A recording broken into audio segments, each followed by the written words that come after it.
Assalamualaikum warahmatullahi wabarakatuh. Selamat pagi. Waalaikumsalam warahmatullahi wabarakatuh. Pagi, Bu. Saya di sini akan menjelaskan yang pertama yaitu tentang materi inquiry learning. Inquiry learning adalah metode belajar yang pada prinsipnya mengajak peserta didik untuk aktif bertanya, bereksperimen secara mandiri selama proses belajar. Dalam model pembelajaran inquiry, peserta didik mencari materi pembelajaran secara mandiri.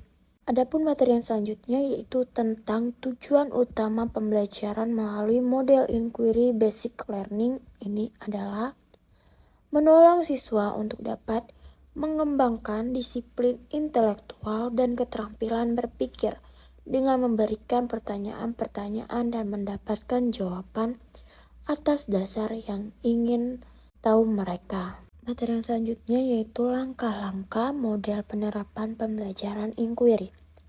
Adapun langkah-langkah penerapan model pembelajaran inquiry adalah sebagai berikut. Yang pertama, orientasi. Langkah orientasi adalah langkah awal untuk membangun suasana pembelajaran yang responsif. Yang kedua, merumuskan masalah. Merumuskan masalah adalah langkah untuk membawa siswa pada suatu persoalan yang mengandung teka-teki. Yang ketiga, merumuskan hipotensi.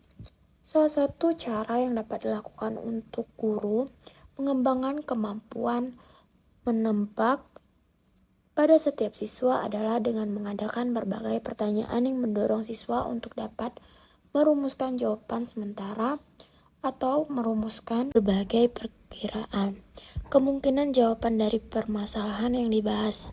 Yang keempat, mengumpulkan data.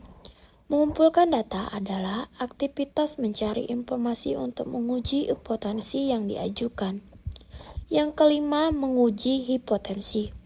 Menguji hipotensi adalah proses menentukan jawaban yang dianggap diterima sesuai dengan data atau informasi yang diperoleh berdasarkan pengumpulan data.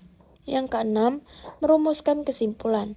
Merumuskan kesimpulan adalah proses mendeskripsikan temuan yang telah diperoleh dari hasil pengujian hipotensi.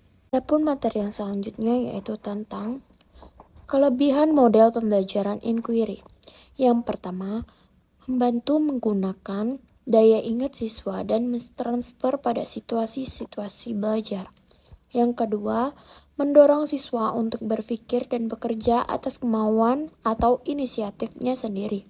Yang ketiga, mendorong siswa untuk berpikir secara inisiatif dan merumuskan hipotensinya sendiri. Yang keempat, memberikan kepuasan yang bersifat intrinsik. Yang kelima, situasi proses belajar menjadi lebih merangsang. Yang keenam, dapat membentuk dan mengembangkan self-concept pada diri setiap siswa. Yang ketujuh, memungkinkan peserta didik belajar dengan memanfaatkan berbagai jenis sumber belajar di luar sekolah. Adapun materi yang selanjutnya yaitu tentang kekurangan model pembelajaran inquiry.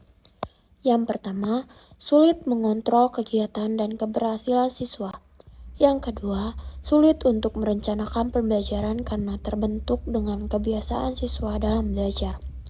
Yang ketiga, terkadang dalam mengimplementasikannya diperlukan waktu yang panjang, sehingga guru kerap kesulitan dalam menyesuaikan kegiatan dan keberhasilan siswa.